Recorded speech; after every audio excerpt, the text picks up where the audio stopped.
¿Cómo están ustedes? Me da mucho gusto saludarlos desde la ciudad de Morelia, Michoacán. En el momento de llevar a cabo esta grabación, aún no se sabía el resultado de si se aprobaba o no en forma total la ley de reforma educativa. Desde luego que los profesores, el sector magisterial, está inconforme. Ellos dicen que se trata de un madruguete, que además es una imposición y que no van a apoyar una enmienda maquillada. Esto desde luego le va a traer graves problemas al presidente de la República, porque él se comprometió a abrogar quiere decir suprimir totalmente la ley de educación y hacer otra nueva. Ahorita voy a darle lectura al rato a una columna. No lo puede hacer aunque él quiera, porque tiene encima la presión de la OCDE, del Fondo Monetario Internacional, del Banco Mundial y, por si fuera poco, los intereses del poder político y económico de Washington. Así es que los conflictos van a seguir, porque no les podrá cumplir al sector magisterial, y no solo a la CENTE, a la coordinadora, también va a haber inconformidad del Sindicato Nacional de Trabajadores de la Educación.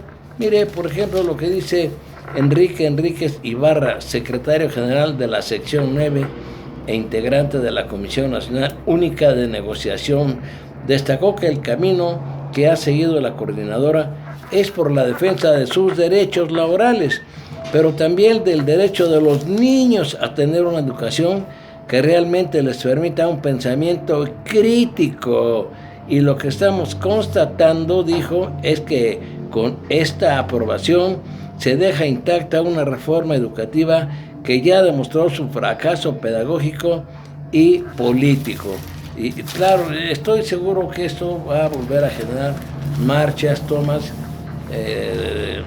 No sé cómo le va a hacer López Obrador para resolver este asunto que se avecina grave, porque aunque él diga que México es un país soberano, estamos sometidos a los intereses de los Estados Unidos. Quiero leer esto de la columna astillero de este día que publica el diario La Jornada. Dice: la política migratoria mexicana ha cambiado abiertamente. Ahora mira hacia el norte y se acomide a los dictados de Washington, traduciendo al español en la frontera sur de México los lineamientos recibidos en inglés.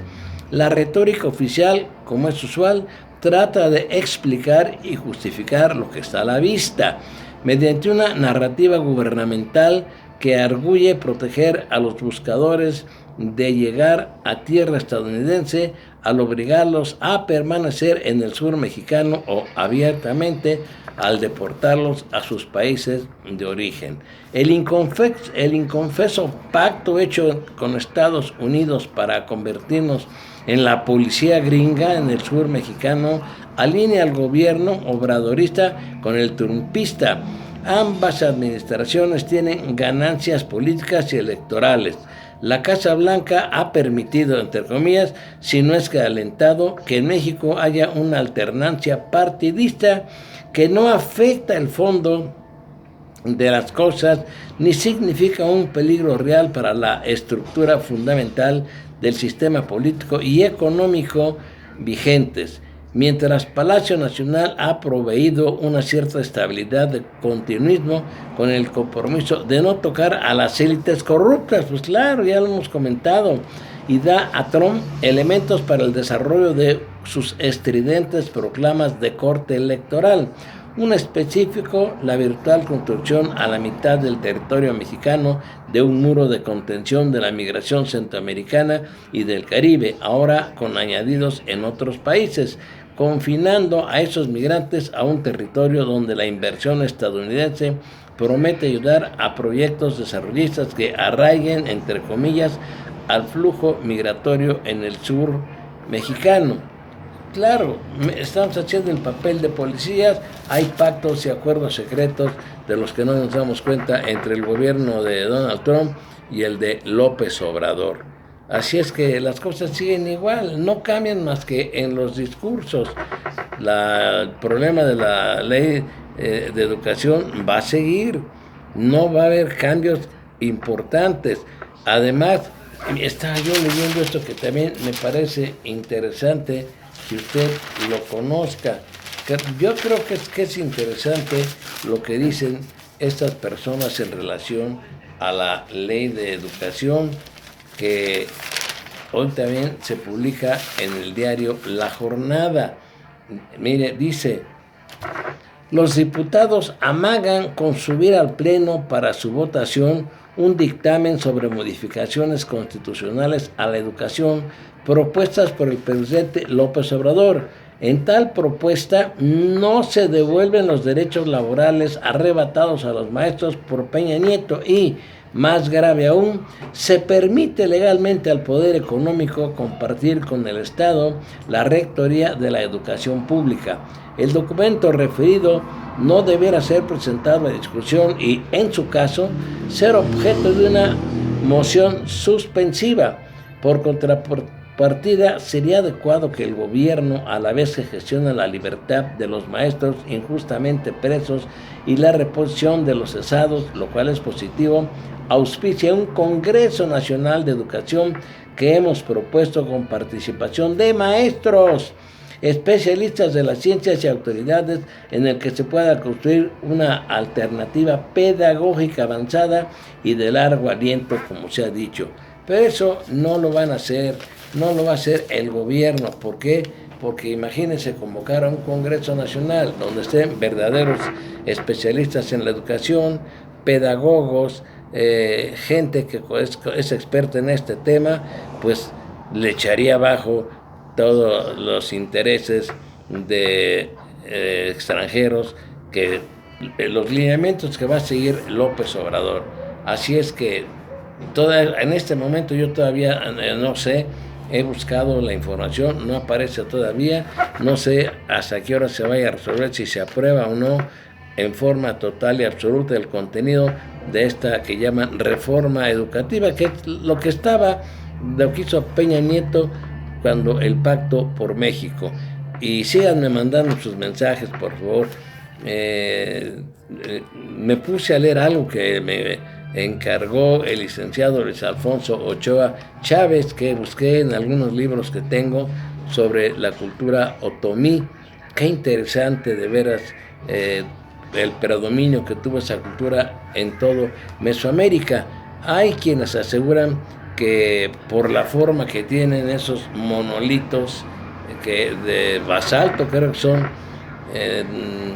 tienen rasgos negroides, que como si hubieran llegado del África, pero ya los investigadores, antropólogos, arqueólogos han acreditado que esto no es verdad, que es una cultura que nació en México. Desde luego ha de ser de las corrientes que pasaron por el estrecho de Bering, pero fue de las 7 o 6 culturas más importantes del mundo, la otomí.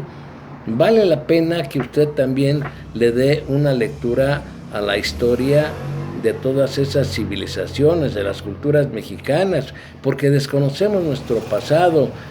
Una duda que pude yo aclarar en lo que leí hoy en un libro es que esos monolitos que pesan no sé cuántas toneladas, creo que son de basalto, los trajeron de una distancia de más de 100 kilómetros. No se conocía la rueda. Seguramente las piedras que iban a ser esculpidas por los olmecas, no sé si hace rato dije otomí, no, son los olmecas, corrijo, la cultura olmeca. No sé si las trajeron utilizando troncos para subir el monolito, la piedra, y rodarla hasta llevarla al lugar donde han sido descubiertas algunas, por ejemplo, en San Lorenzo, en el Zapote, vale la pena, nomás es muy extenso los libros que he estado hojeando, tiene datos interesantísimos de sus dioses, de su cultura, de todo lo que es su religión, su forma de ser, su forma de vivir, pero las opiniones que he encontrado de expertos extranjeros, dice que era de las culturas más importantes en el mundo. Yo me quedé, dije, bueno, esos monolitos representan a un dios, a un guerrero, a quién.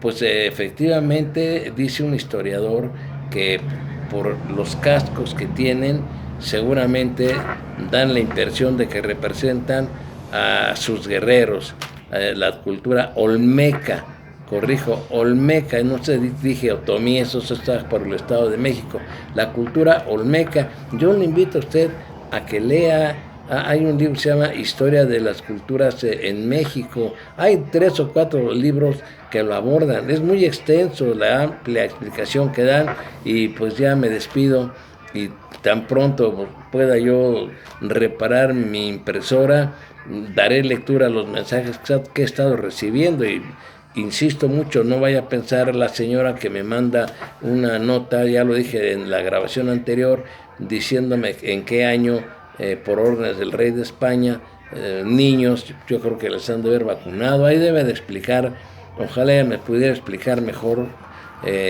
cómo trajeron la vacuna contra la viruela a los españoles. No nomás es de censurarlos, yo desde luego siempre me he pronunciado por la forma cruel, salvaje en la que llevaron a cabo la conquista. Por cierto que acabo de leer un ensayo muy interesante de una historiadora mexicana, que pues eso ya lo sabemos todos. Cortés, cuando llegó a México en la época de Carlos, del rey Carlos I, pues él vivía, estaba en Cuba con Diego de Velázquez, creo que era el gobernador español, que ahí se asentó Diego de Velázquez. Cuando llegó a México Hernán Cortés, no traía arriba de 400 hombres, pero ¿qué fue lo que sucedió? Que muchas culturas, muchas civilizaciones, entre ellos la tlaxcalteca, odiaban a los mexicas o a los mexicas porque los tenían sometidos con impuestos, con maltratos. Entonces todos esos grupos inconformes se unieron a Cortés para poder derrotar a los mexicas.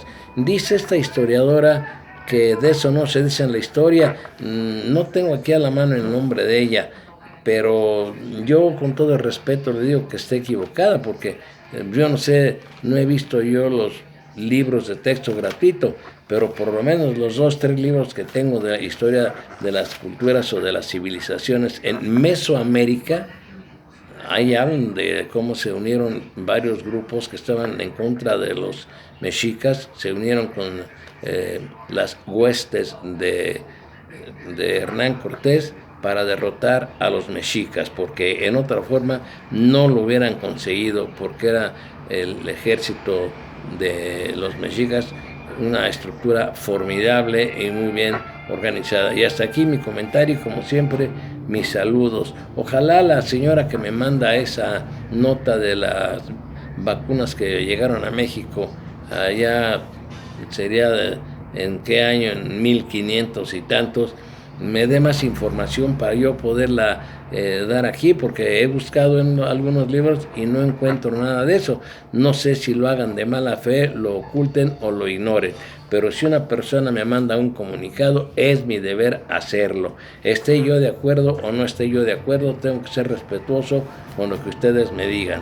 Así es que les mando un saludo. Por cierto, el señor que me insulta y me dice barbaridad y media, pues ya no me volvió a contestar. Yo le pedí que si yo mentía, que me lo dijera de las enfermedades que trajeron los españoles a México, pero ya no me dijo nada. Y vuelvo a repetir, yo no repudio al pueblo español, al actual ni el de aquella época en lo general. Ellos no son responsables, fueron los que gobernaban y los que llegaron a tierras mexicanas. Me da gusto saludarlos.